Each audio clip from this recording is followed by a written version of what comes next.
और वक्फ बिल राज्यसभा से भी पास होने के बाद अब बीजेपी की ओर से प्रेस कॉन्फ्रेंस जारी है, सुनिए। कभी अपने ही बच्चों का भक्षण नहीं करता है। जो वास्तविक लीडर होता है वो कभी पैसा मार करके, भ्रष्टाचार के और करप्शन के माध्यम से अपने ही लोगों को नर्क में नहीं भेजता है, उनका जिंदगी, उनके जीवन को नारकीय नहीं बनाता है। मगर बड़े दुख के साथ कहना पड़ रहा है कि ममता बनर्जी एवं उनकी सरकार ने बंगाल में जिस प्रकार से भ्रष्टाचार को अनलीश किया है, भ्रष्टाचार को खुलेआम छोड़ रखा है, आज उसका गाज लाखों लोगों के ऊपर पड़ा है। आप सबने देखा कल सुप्रीम कोर्ट, भारत का सर्वोच्च न्यायालय सुप्रीम कोर्ट ने बंगाल में जो स्कूल भर्ती घोटाला हुआ था, स्कूल भर्ती घोटाला 2016 से 2021 के बीच लगभग 23 से 24 लाख एप्लीकेंट बंगाल के अंदर टीचर और नॉन टीचिंग स्टाफ की पोस्ट्स जो एडवर्टाइजमेंट के माध्यम से निकली थी उसमें उन्होंने अप्लाई किया था।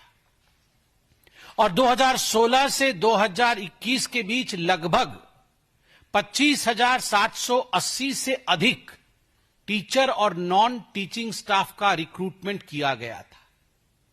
और उसमें इतने बड़े तादाद में भ्रष्टाचार हुआ था कि इस विषय को लेकर अनेकों लोग कोर्ट में गए थे। और उस समय बंगाल में इसे ब्राइब फॉर जॉब स्कैम, पैसा लेकर काम देने वाला scam, bribe for job scam और स्कूल भर्ती घोटाले के नाम से जाना गया। अप्रैल 22, 2024 में कलकत्ता के हाईकोर्ट ने बड़ा स्पष्ट निर्णय दिया। उन्होंने यह निर्णय दिया कि ये जो 25,780 रिक्रूटमेंट जिनकी हुई है, यह रिक्रूटमेंट प्रोसीजर फॉल्ट, चोरी सीना जोरी के दम पर होगा, कोई हमें पकड़ने की हिम्मत नहीं करेगा। और कल सुप्रीम कोर्ट ने chief justice of India Sanjeev Khanna और जस्टिस संजय कुमार की बेंच ने अपना फाइनल जजमेंट सुनाया। जब हाई कोर्ट ने यह जजमेंट दिया था खारिज करने का, तो 126 एप्लीकेंट गए थे सुप्रीम कोर्ट में अपना एप्लीकेशन दायर करने के लिए, अपील दायर करने के लिए कि हाई कोर्ट के इस जजमेंट को खारिज कर दिया जाए। उसमें से एक एप्लीकेंट वेस्ट बंगाल की सरकार भी थी। सरकार ने कहा नहीं, ये हाईकोर्ट गलत बोल रही है, ये हाईकोर्ट हमारे एजुकेशन सिस्टम को ध्वंस करना चाहती है, तो हाईकोर्ट के इस फरमान को, हाईकोर्ट के इस डिसीजन को खारिज कर दिया जाए। सोचिए, ऐसा बोला था वेस्ट बंगाल की सरकार ने। सुप्रीम कोर्ट ने उस समय स्टे ऑर्डर दिया कि ठीक है, अभी स्टे करिए, हम पूरे तफसील से स्टडी करेंगे। उन्होंने सब पे स्टे ऑर्डर दिया, तफसील से इसमें पूरी स्टडी हुई।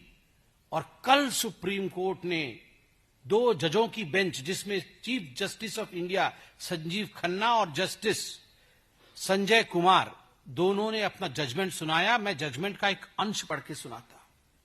We have gone through the facts regarding findings of this case. Entire selection process is vitiated by manipulation and fraud. हमने इस केस के तथ्य को जांचा है, पूरे केस के तथ्य को जांचा है, सुप्रीम कोर्ट कह रही है। और पूरा का पूरा मामला जो सिलेक्शन प्रोसेस है वो मैनिपुलेटिव है, उसको मैनिपुलेट किया गया है और फ्रॉड है, धोखाधड़ी है, धोखा दिया गया है। Credibility and legitimacy has been denuded. Credibility और legitimacy की धज्जियां उड़ गई हैं। किसकी credibility और किसकी legitimacy की धज्जियां उड़ी है? ममता बनर्जी की सरकार, वेस्ट बंगाल की सरकार और वेस्ट बंगाल की मुख्यमंत्री ममता बनर्जी की credibility और उनकी legitimacy की धज्जियां उड़ गई हैं। यह सुप्रीम कोर्ट ने कहा है, ये कोई भारतीय जनता पार्टी नहीं कह रही। No reason to interfere in the high court judgement.